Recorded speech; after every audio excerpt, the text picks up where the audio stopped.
Hello there, Mark Cunningham here, and in this video we're going to learn how to add a contact to Xero. I use the Australian version of Xero's demo company in this video, but the process is pretty similar all around the world, so you can follow along this video no matter where you're from. Also, if you'd like to learn more about Xero, then please check out the links to our courses in the description below. Okay, so over here in Australia's demo company, the best place to go to add a contact is the main screen.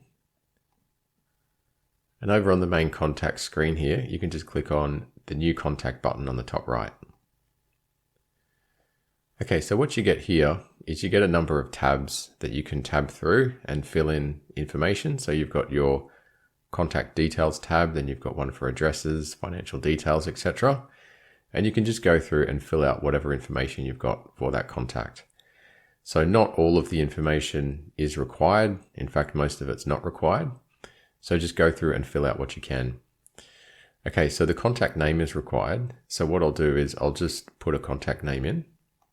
Okay, so I've just got the name of the business there being ABPA Group. So if you've got an individual as a contact, you can just put their individual name in. You don't need to put in a business name or a company name. The next one down is account number. So this is not a bank account number. This is if you have some sort of internal numbering system for your contacts, you can go ahead and put something in here. You can leave it blank if you want to. I'll just put something in there just so we can see how it works. Okay, like that. And then down here, you can put in the actual names of the people at the place that is the contact. So you might have a primary person, for example. And if there's more than one person, you can actually add additional people down here. So what I'll do is I'll just put in a primary person. Okay, so I've just got Simon Jones at abpa.com. And then what I'll do is I'll put in an additional person as well. Okay, so I've got Sally Smith as well and her email address. And the reason I wanted to show you this is that if you check this box here, you can include this person in the emails that you send to the contact. So that's emails that you send directly from Xero. So if you're creating an invoice, for example, and you've got this checked, then the invoice will be sent to the primary person, being Simon, and also Sally as the secondary person. If you leave that unchecked, Simon will get the invoice emailed to him, but Sally won't. So I'll leave that checked and just click add.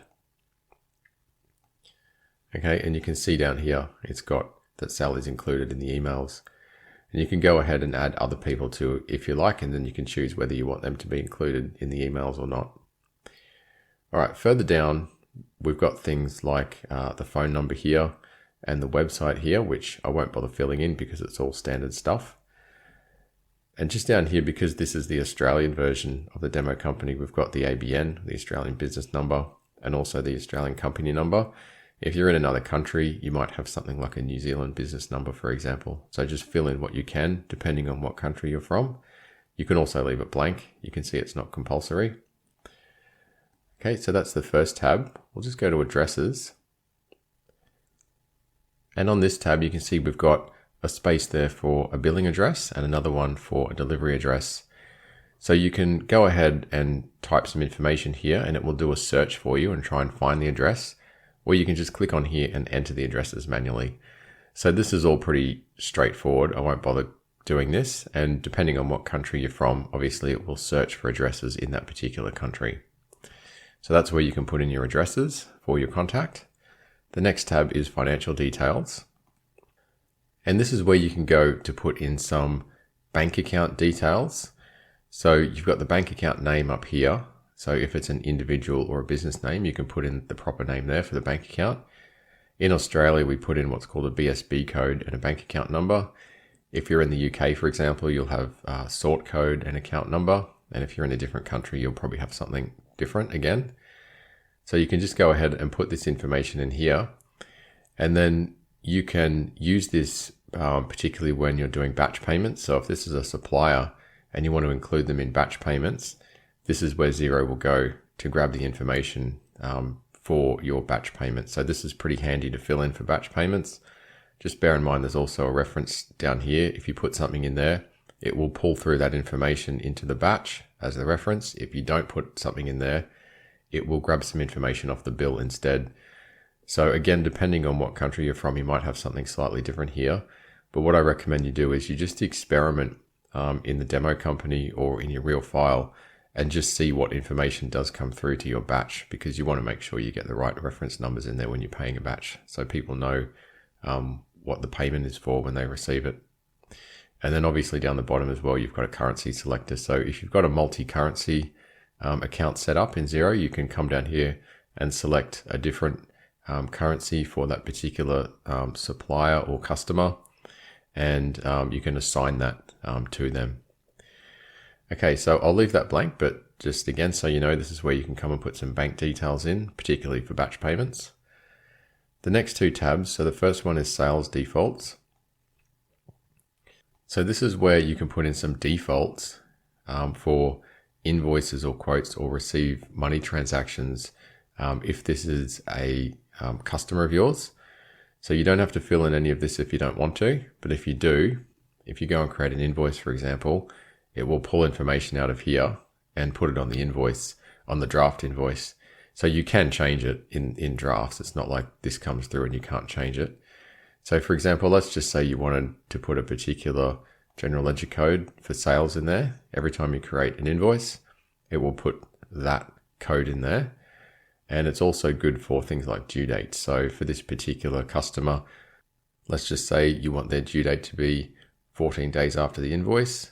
You can choose that one, type in 14.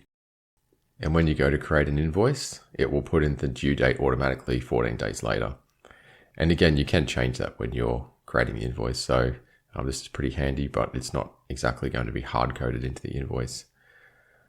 And then down here, you've got some GST settings. You can include GST or exclude GST when you're typing your numbers in. And you've also got these GST rates here. Once again, if you're in a different country, you'll have something similar here, but you'll have New Zealand GST or British VAT, for example. This one's good down here for discount. If you've got a particular discount amount like 10% or 15% or something that you want to assign to all of the invoices for a particular customer, you can just pop that in there. And then you've got credit limit amount as well. And you've also got branding themes down here. So if there's a particular style of invoice that you send to a particular customer, you can choose it down here. But again, these aren't compulsory. So if you don't want to fill these out, you don't have to. And then finally, you've got purchase defaults. So it's a very similar thing. This is for bills and spend money transactions and purchase orders. So let's just say you've got a supplier that's a cleaner. You can choose that cleaning general ledger code. And when you go to create a bill for them, it will always pull that through for you. And again, you can do certain things. So you could put, say, 30 days here, meaning every time you create a bill for this particular contact, it will automatically assign that bill due date in there. And once again, you've got these GST settings down here, which could be GST New Zealand or VAT or something in your country. All right, so this works the same as the other one. It'll pull through the information, but you can change it when you're creating draft bills and purchase orders, etc. So don't get too worried about it. Or you can just leave it blank. All right, so let's click on save.